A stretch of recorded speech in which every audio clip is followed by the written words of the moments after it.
saya Belia Rahmadewanti.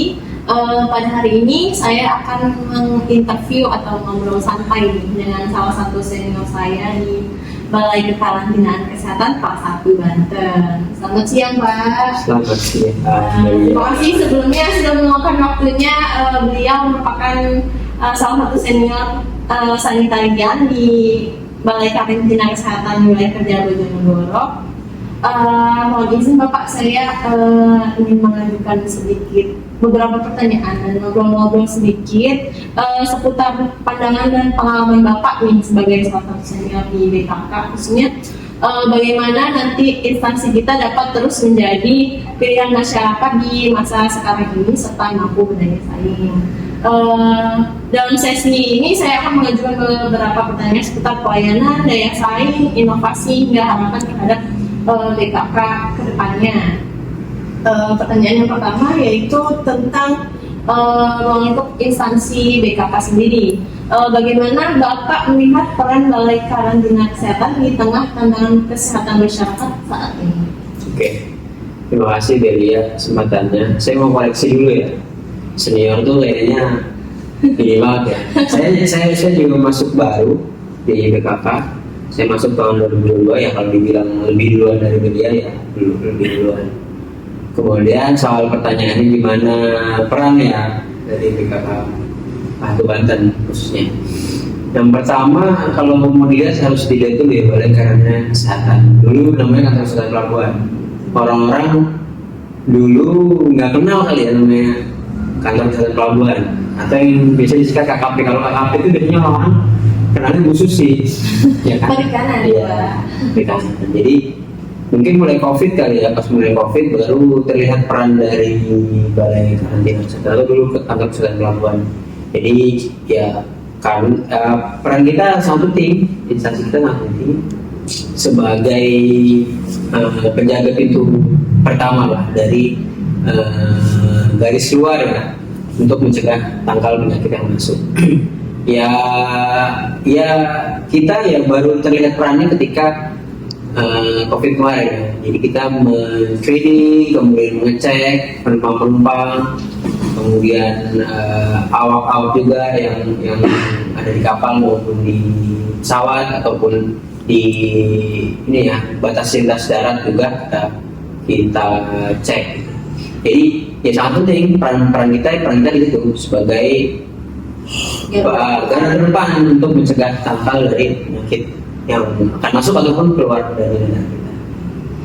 Untuk pertanyaan kedua nih, menurut Bapak apa yang menjadi keunggulan BKK dibandingkan dengan instansi lainnya di bidang kesehatan? Keunggulan ya? Mungkin bukan keunggulan kali, kekhususan kali ya, karena kita memang khusus di karantina kesehatan. Dulu kita punya undang-undang khusus sendiri, undang-undang karantina kesehatan. Cuma sekarang sudah lebur masuk di dalam undang-undang kesehatan yang baru. Ya kita punya keunggulan atau kekhususan ya. Kita kerja untuk ya tadi mencegah tangkal penyakit yang akan masuk dan keluar. Ya salah satunya dengan ya tadi screening, kemudian nanti kalau ada yang kita dapati sakit dan perlu dikarantina kita karantina ya, namanya tadi Balai Karantina Kesehatan, jadi kita karantina. Ya itu mungkin ya keunggulannya adalah kita punya kekhususan kerja di garis-garis luar, lintas batas negara, kemudian ini ya objek atau sasarannya kita punya sasarannya lebih khusus, yaitu pelaku perjalanan dan alat angkutnya seperti itu. Baik, untuk pertanyaan selanjutnya tentang daya saing, bagaimana BKK bisa meningkatkan daya saing di tengah perkembangan teknologi dan tuntutan pelayanan publik, Pak? Kalau daya saing kita mungkin bahasanya bukan daya saing ya. Kita nggak punya saing kayaknya. Itu ya lebih karantina kesehatan. Mungkin ya menyesuaikan zaman aja kali ya. Karena zaman sudah modern, sudah banyak digital, dan mungkin kita banyak harus banyak menyesuaikan dengan transformasi digital yang ada. zaman sudah berubah, kita nggak bisa nggak bisa bergerak hanya dengan cara-cara lama gitu. Kita harus berinovasi, harus beradaptasi dengan menyesuaikan perkembangan zaman. Termasuk saat pemeriksaan kita gitu, saat kita bekerja. Ya kita sudah mulai dari sistem karantina kesehatan kita punya, aplikasi dan website kita punya, kita bisa manfaatkan situ. Mungkin ya bisa diupdate lagi yang lain. Tuh, setelah kita setelah kita dapat saran atau analisis dari pengguna jasa kita, itu sih. Nah, selanjutnya inovasi yang sudah dilakukan di BKK ini masih perlu ditingkatkan lagi nggak biar kompetitif? Ya, soal inovasi kita mungkin bisa bahas dulu. Kepala balai kita sudah ada namanya Agile Development. Jadi itu sistem yang sistem yang menganalisis secara data apakah alat angkut ini punya faktor risiko yang berat, sedang atau ringan, sehingga kita tahu apa yang kita hadapi di depan nanti ketika pemeriksaan kapal. Kemudian yaitu itu sangat baik, cuma memang ada beberapa item mungkin yang perlu diperbaiki ya dari itu. Itu kemudian kan kerjaan kita juga ada vaksinasi ya. Nah, vaksinasi juga sudah semua berdasarkan online. Kemudian baru-baru ini juga tahun ini kita menggunakan AICV. Jadi sudah baik. Jadi kita nggak perlu lagi tulis buku, simpan buku gitu ya. Kita ketika sudah nanti kemudian sertifikat sudah dipublish, bisa masuk ke email, kita bisa cek dari HP kita langsung. Bisa download sendiri jadi ya. Kemudian pertanyaan selanjutnya nih tentang pelayanan masyarakat. Bagaimana cara BKK memastikan layanan yang diberikan benar-benar dirasakan manfaatnya oleh masyarakat atau pengguna jasa nih? Ya, tadi saya bilang bahwa sasaran kita, objek kita untuk pelayanan masyarakat itu sudah khusus gitu buat pelaku perjalanan. Nah, tinggal kita saja memaksimalkan pelayanan kita untuk mereka gitu. Kemudian memaksimalkan media yang kita punya, baik media sosial ataupun ya media-media cetak yang mungkin spanduk dan segala macam. Itu kemudian juga sinergi juga sama lintas sektor yang ada di pelabuhan. Sejauh ini sih menurut saya sudah cukup baik ya pelayanan kita kepada masyarakat. Kalau mau lihat yang real, yang bisa dilihat oleh masyarakat ya di vaksinasi itu kalau kita mau lihat sudah kita lakukan secara baik, secara profesional di sana. Kemudian ya kemarin sempat testimoni kalau nggak salah warga negara Singapura ya, suntik di tempat kita ya, dia beri testing bahwa teman-teman kita di BKK ramah, kemudian cepat, tidak mempersulit segala seperti itu. Dan tantangan terbesarnya apa nih dalam memberikan pelayanan primer, Pak?